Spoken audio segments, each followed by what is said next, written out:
All right, we'll try that again. First question will go to Jay Anderson.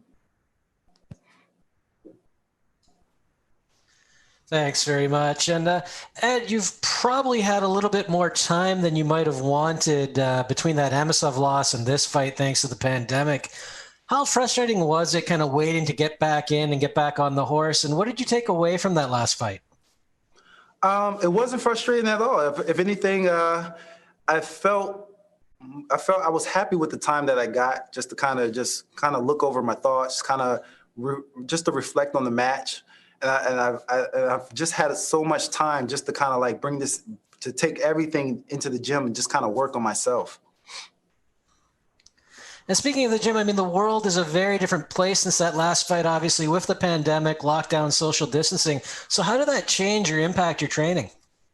If anything, I think it helped it a lot more because I feel like I get more one-on-one time with my coaches. The gym's is always open. I feel like we've always had a problem of having too many people in the gym.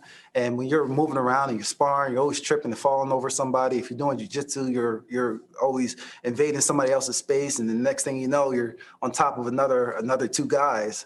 And I felt like now it's more focused on the people that you want in the gym, and you're just getting everything that you need. Connor? Hey, Ed, how you doing? How you doing? Oh, hey, how's it going? Sorry, I was like, I thought it was a question followed with that. No, all good. I thought my mic wasn't working. But, for you, I know you have been on the card with, Davis before, also a former Penn State wrestler. And, now Bo Nichols kind of stealing a lot of headlines now, too. He's making that jump. I know a former teammate of yours, Jimmy Lawson. Also, I think he's 2-1 now, too. What is it about that program, that Nittany Lion program that, makes all these guys make that jump to MMA? Just some of those guys, they just have it. They have that it factor. They know that they can go out there and they can punch somebody in the face. And a lot of the guys on the Penn State team, they're just animals, man. They're go-getters. They're hard workers, and they understand that. And they know that they bring that work ethic over into MMA. They know that the sky's the limit. Mm-hmm. And, Taylor Johnston's a guy who, he's kind of a knockout artist, but you obviously, have that wrestling pedigree too. With this matchup, do you feel like this is kind of in your wheelhouse? Definitely. We're both knockout artists, which is cool. And the fact that we both wrestle, that's awesome. But I've been doing the sport a little bit longer than he has, and I feel like I'll get him on the experience factor. All right. Thanks, Ed. Mm-hmm.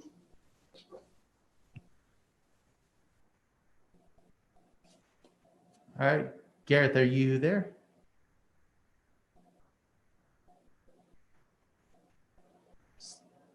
Let's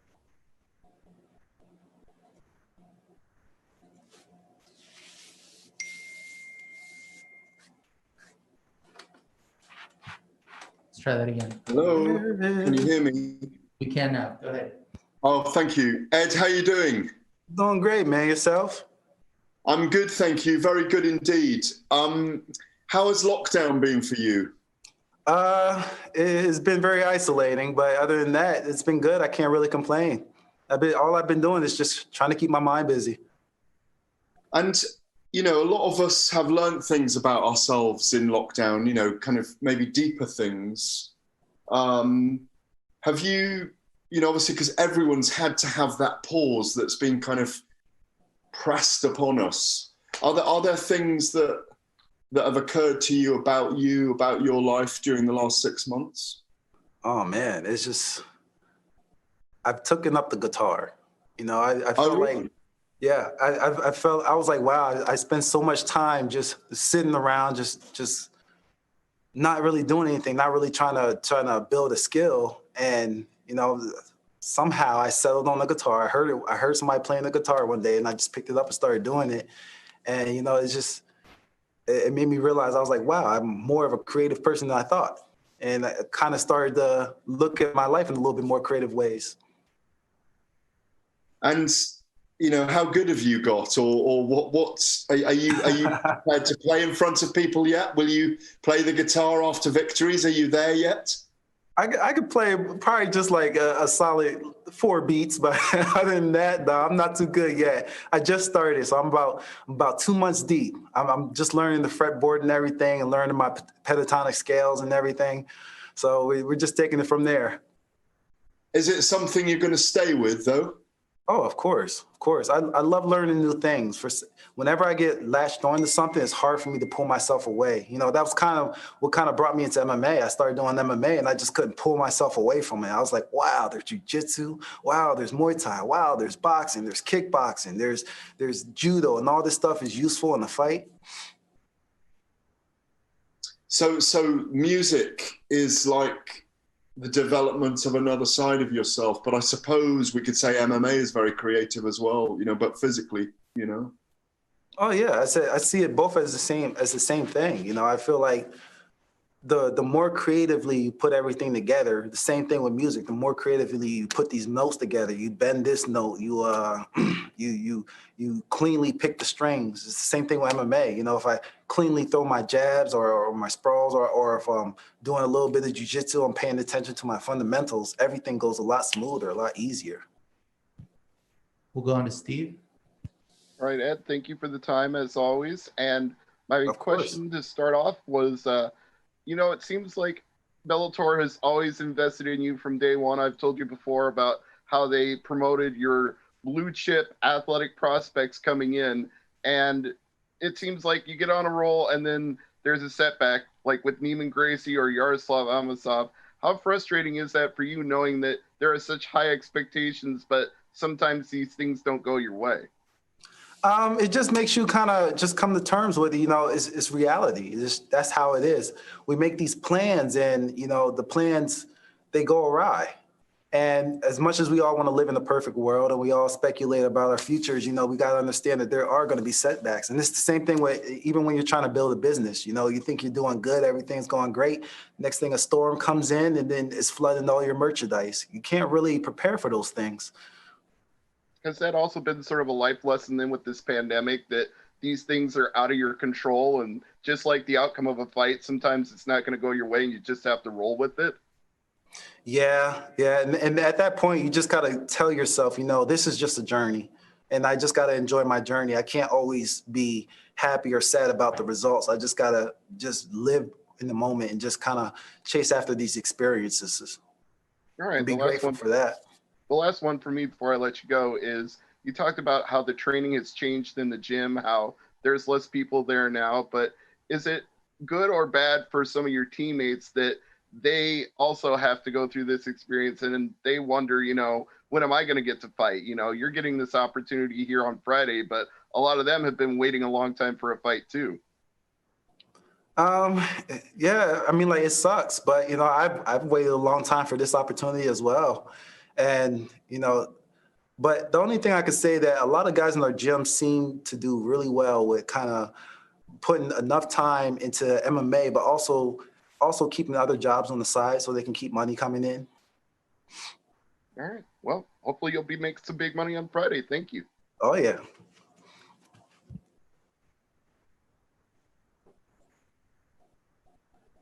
Connor? She's still there? I already asked my questions. Thank you. Sorry. We'll go to Zach. Hi, Ed. Thanks for the time today. No problem. So the first question I want to ask is, after the first loss to Neiman Gracie, you did go on a very good 2-fight winning streak. And that shows that you learn from your losses, as all fighters do. So I want to ask, what things do you think were the best takeaways from the Amosov loss? From the Amosov loss, I was like, I learned that there's wrestling that's applicable to MMA and there's wrestling that doesn't work at all, especially when you start changing like minor factors. With MMA, I mean, like with wrestling, I always had shoes, socks, you know, there was a whole singlet that you would wear. And when I go out there and I'm fighting, you know, I realized that you could slip a lot more if you you can't really go for an ankle pick. A lot of your moves from wrestling is kind of eliminated from MMA just from how you stand up, just from the stand up alone. And I've learned that, you know, there's more to being a complete fighter than just being good at just being good at your disciplines. It's like it's being good at putting the disciplines together and like knowing when to not do something and when to do something. That makes a lot of sense. So I would assume in your training camp, are you working more of your striking more than your wrestling? Because you already know you have that wrestling down. I've been working a lot more on wrestling because I wanted to tie my striking and my wrestling together better. And I felt like in my earlier fights, I haven't been doing that just because when you go out there and like nobody knows how nervous a guy is, you don't even know how nervous you are yourself. And I realized that if I want to do this out in the cage, I got to start doing it at practice. So when I was in practice, I was trying to focus more on using my strikes to get to my wrestling rather than just relying solely on wrestling or solely on striking. Yeah, that makes a lot of sense. And last question I have, you coming from obviously your very accomplished wrestling background, those type of fighters seem to transition very, very well into MMA because of sort of the crossovers in between the two sports. So what do you say about your time in wrestling has made it a bit easier for you to cross over into MMA, like compared to other fighters, of course? How has it made it easier? Yes. Definitely just because the whole world of MMA is very similar to wrestling. Just from like the weight cutting, the grind, it just brings a brotherhood, just a camaraderie around with you and your teammates, just because it's such a hard sport to do. And so is wrestling. Wrestling is just, you're with somebody. It's just you and another person testing your physical abilities against another person. You're imposing your will against this other person. It's that other person that determines whether you win or not. And I don't know if people really get how crazy that is. It's like you and someone else, and you both have expectations. You both have goals. And you're challenging each other in this cage, or you're challenging each other on the mat. And I feel like with wrestling and MMA, like everything is just so personal. It's so singular, it's like it's just me and it's just that guy, on a team. Any other team or any other sport or organization, it's just like you have a lot of people you rely on. But with MMA and wrestling, it's just yourself.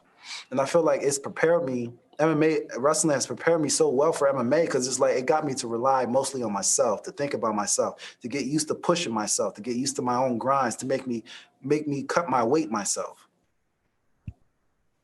Go to Jay. Hey, you know what? I'll ask a follow-up question, actually. I mean, there's been a lot going on in the world in the last little while, and I'm just wondering if you wanted to give your take on, the civil unrest in the States and everything that's been going on there. Wow, man. I can't say I enjoy it. It's just everything is just such a crazy time. It's like I'm walking down the sidewalk and people are walking in the street, so they're not walking on the sidewalk next to you, or some people cross the street. It's like, honestly, I really don't know what to say about it. I'm just hoping that the quarantine and everything ends soon. Hopefully that there's a breakthrough or there's just a drop off, or the pandemic, the virus dies. I'm just looking forward to that. But I'm trying to stay optimistic. All right, let's go to Kevin. Hey, Ed, one of the big questions I wanted to ask you was, being slotted into the main event, how did you handle that? And also, you were one of the last cards that Bellator had that had a live audience. So, going into this fight, how does it feel going from a main event slot to being in the main card, but not in the main event? Doesn't really bother me. Every time I step in the cage, it's still the same thing. I step in the cage, there's another guy across from there, and I have to beat him, and I always just attacked it the same way, whether I was prelims, main card, or just on the main card. I was just like, I just got to go in there, stick to the same game plan, just keep getting better. Eventually, I find myself back in that main spot again. Are you looking to highlight a finish in this fight, or, do you want to go the distance and try to show everybody, hey, I can wrestle, stand up, jiu-jitsu, everything's in my repertoire? Well, I've discovered, over in my experience with MMA, that it's better to end everything very early. But, yeah, I do want to take it the distance. I do want everybody to see, everything that I've been working on. But, if early stoppage is where it's at, I definitely want that early stoppage. One another thing is, you know, Amasov fought recently in one of the past cards, and you know he's climbing up. Do you see yourself with the win and a couple of other wins rematching yourself with them? I do, but it depends on which weight class we would do it at. I'm not sure if I feel too comfortable challenging him again down at 170 because I feel like I'm losing a lot of my power, a lot of my strength that I usually rely on when I'm practicing. So I think that maybe if he moves up or we find a catch weight, I definitely want to fight him again. All right, Ed. Thank you so much, and hope you have an easy fight. All right. Thanks. Me too. All right. Thank you very much, Ed. We are all done, and we'll